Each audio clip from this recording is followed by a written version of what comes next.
The First Alert Storm Center updates.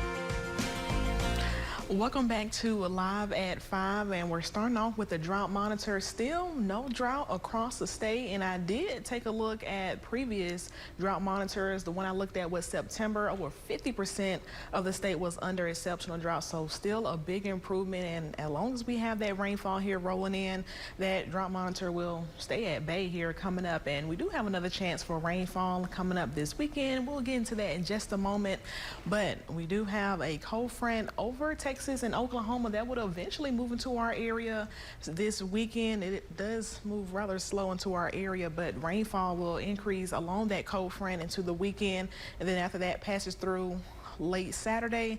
Very dry conditions for the latter part of Sunday and the start of next week. So as far as those rain chances tomorrow, still pretty low, between 10 to 20% for measurable precipitation there from the morning through the afternoon, similar to what we had earlier, that passing shower, and we're back dry again. We can expect that again for Friday, but the main rainfall, they'll roll in with this shortwave trough for Saturday and Sunday. Luckily, we're not expecting any severe weather, but we can't rule out a few strong storms here in our area for that next system.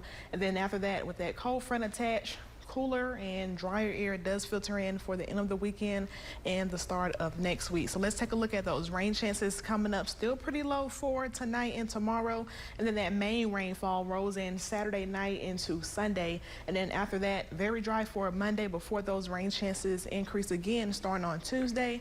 But even then, we're back to 10 to 20% chance for isolated showers for next week. Now, as far as that severe threat, it is a slight risk for northern parishes of Louisiana near Interstate 20 for strong winds and large hail.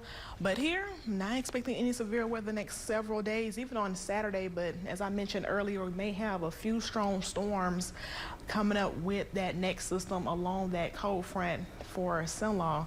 Now, rainfall amounts pretty high, up to 2 inches of rainfall Saturday through Sunday, with higher amounts just towards the north, and even for eastern Texas, high rainfall amounts are there, up to at least 3 to 4 inches of rainfall.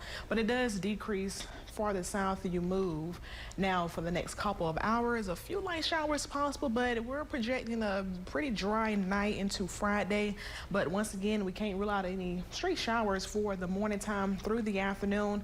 And then for Saturday morning, that's where we'll start to see those rain chances increase during the morning and afternoon hours. So temperatures tonight, warm again. That has not changed all week. Still in the upper 60s. May have a few areas in the low 70s, but still over 10 degrees above average tonight.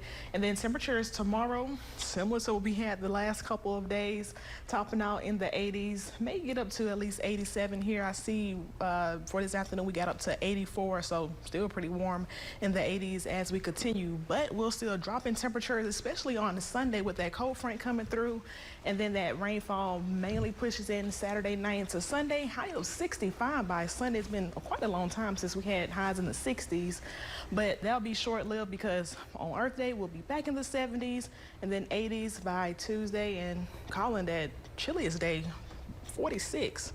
And we'll be back warmer in the 50s and 60s after that. It's not too bad, and it's still really good to see that drought monitor just narrowing out now. I mean, obviously, you'd mentioned before like 50% back in September, yeah, now it's just clear. And then before that, it was 70% of the state had exceptional drought, so a big improvement, Colin. Absolutely. Thank you, Brianna. You're welcome. Well, warning from the U.S.